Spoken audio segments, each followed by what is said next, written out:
Pemirsa yang dimuliakan Allah Subhanahu wa taala, telah kita sebutkan tadi hadis yang disebutkan oleh Syekh Muhammad At-Tamimi dalam bab ini. Dan sebagaimana kita katakan tadi, dalam bab ini hanya ada satu hadis. Ya, dan tidak ada hadis yang lain atau ayat yang lain. Kemudian kita ingin menjelaskan apa sebenarnya korelasi antara masalah sumpah ini dengan tauhid. Ya. Perlu kita ketahui bahwasanya inti dari tauhid itu adalah ta'zimullah, yaitu mengagungkan Allah Subhanahu wa taala. Dan bentuk pengagungan kita kepada Allah Subhanahu wa taala dalam masalah tauhid ini adalah dengan cara mengarahkan semua ibadah, semua amal soleh yang kita lakukan, kita berikan kepada Allah. Qul inna salati wa nusuki wa mahyaya wa mamati lillahi rabbil alamin. Katakanlah, sesungguhnya salatku, sesembelihanku, hidupku dan matiku hanya untuk Allah Subhanahu wa taala. Nah, sedangkan dalam masalah ini kita membahas tentang orang yang dia tersebut tidak rela dan tidak ridho ketika diberi sumpah dengan nama Allah. Apabila ada orang yang keadaannya demikian, dia diberi sumpah, artinya ketika terjadi perselisihan dengan si A dengan si B, kemudian si A bersumpah mengatakan, demi Allah aku tidak pernah minjam uang kepadamu. Kemudian si B tidak ridho. Ketika si A memberikan persaksian kepadanya dengan bersumpah, dia mengaku mengatakan aku tidak pernah minjam uang kepada si B. Ya. Kemudian dia memberikan persaksian, menguatkan persaksiannya tadi dengan menyebutkan sumpah dengan nama Allah. Kemudian si B tidak ridho. Maka pada hakikatnya ketidakridhaan dan ketidakrelaan dan ketidakinginan si B ini untuk menerima, tidak ridhonya dia dengan sumpah yang disampaikan dengan nama Allah Subhanahu wa taala, ini bisa merusak tauhidnya kepada Allah. Kenapa? Karena tidak ada ta'zim dan pengagungan dia kepada Allah Subhanahu wa taala. Jadi ketika dia menolak, dia tidak merasa puas ketika diberi sumpah, ketika disampaikan sumpah, ketika diberi persaksian, dikuatkan suatu persaksian untuknya dengan sumpah yang menggunakan nama Allah, itu bisa merusak tauhidnya. Karena dalam hatinya Allah tersebut bukanlah zat yang agung. Allah tersebut bukanlah sesembahan yang agung. Dia tidak mengagungkan Allah karena dia merasa tidak puas, karena dia merasa tidak rela, karena dia merasa tidak redo ketika diberikan sumpah dengan nama Allah Subhanahu wa taala. Jadi inilah kaitannya dengan masalah tauhid.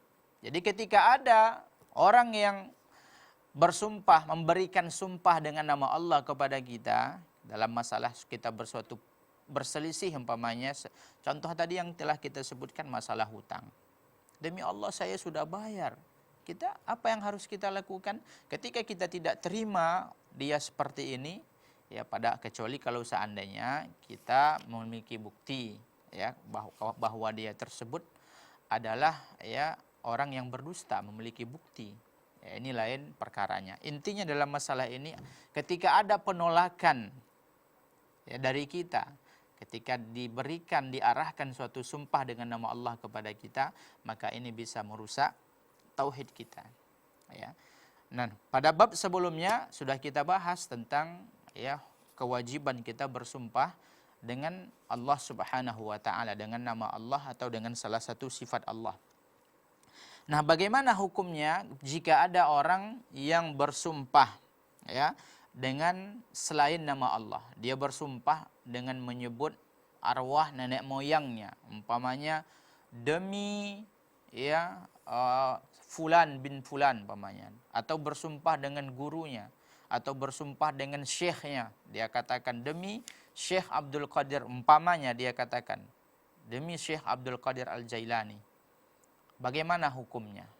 ya bersumpah dengan selain Allah Subhanahu wa taala atau bersumpah dengan yang lainnya, demi Ka'bah atau demi yang lainnya, ya, atau demi yang lainnya. Dia katakan atau demi orang tuaku, demi ayahku atau demi ibuku. Tentunya ini tidak diperbolehkan, ya, akan tetapi para ulama merincikan kalau seandainya ada orang yang melakukan hal tersebut, ya, bagaimana hukumnya? Ada dua kemungkinan. Ya, kemungkinan pertama dia bisa jatuh kepada syirik akbar. Dia bisa jatuh kepada syirik akbar. In i'taqada annal mahlufa bihi musawin lillahi ta'ala. Hukumnya menjadi syirik akbar kalau seandainya dia berkeyakinan, ya, objek yang dijadikannya sumpah tadi selain Allah tadi, dia berkeyakinan itu memiliki derajat dan hak yang sama seperti Allah. Sama-sama keagungannya, sama-sama harus dimuliakan, sama-sama kebesarannya.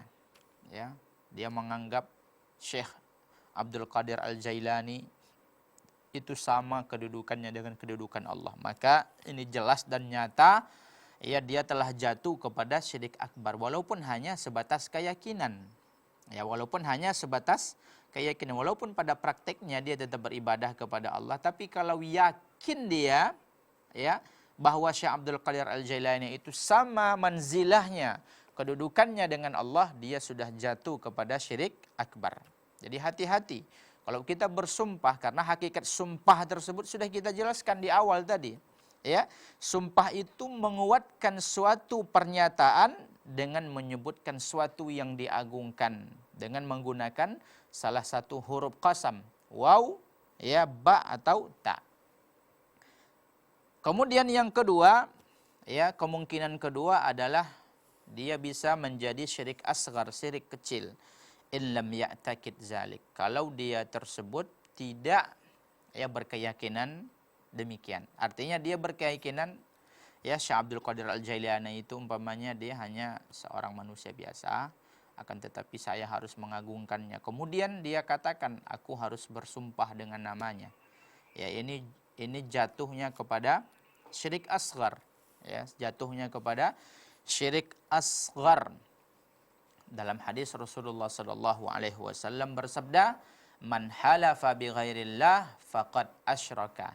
Ya, barang siapa yang bersumpah dengan selain nama Allah Subhanahu wa taala, maka dia jatuh kepada syirik. Dan di sini disebutkan oleh para ulama, syiriknya adalah syirik kecil karena dia merupakan syirik dalam lafaz. Kendati pun syirik kecil, kita harus berhati-hati.